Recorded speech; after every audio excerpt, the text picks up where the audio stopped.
I'm now asking you to send us the names of those who received bonuses who have not given them back. Can you do that? Sir, I will if I can be absolutely assured that they will remain confidential. Well, I won't give you that assurance, sir. And so if that's the condition, it would be my intention to ask this committee to subpoena them.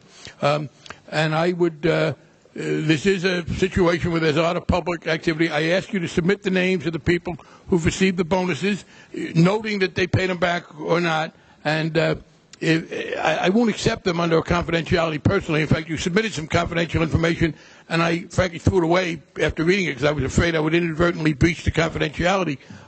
But I do ask that you submit those names without restriction, and if you feel unable to do that, then I will ask the committee to subpoena them.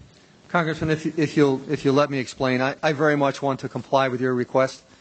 I would hope it doesn't take a subpoena. If it does, then we will obviously comply with the law. I'm just really concerned about the safety of our people. So let me just read two things to you. All the executives and their families should be executed with piano wire around their necks. My greatest hope. If the government can't do this properly, we the people will take it in our own hands and see that justice is done.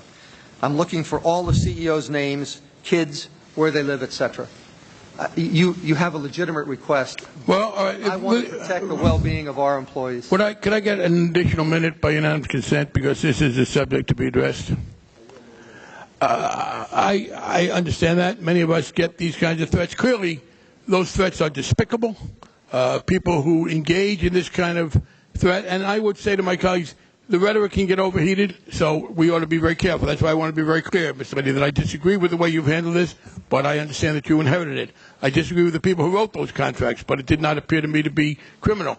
I will be willing to be guided to some extent by what the security officials may say, but this is an important public subject, and my guess is that there are probably threats aimed without too much specificity about people who work there. So I am going to keep that request on the table. I will consult with the law enforcement people, including the federal law enforcement people, and if they tell us they think there is a serious threat, we will have to take that into consideration.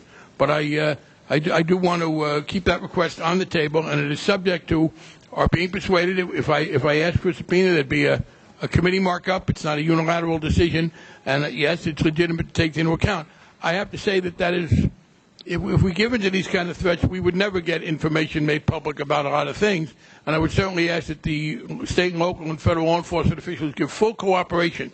And I would urge that any threat that anybody even comes close to carrying out, or even threats which themselves can violate the law, be prosecuted. But at this point, I am not persuaded, but it is I will ask before we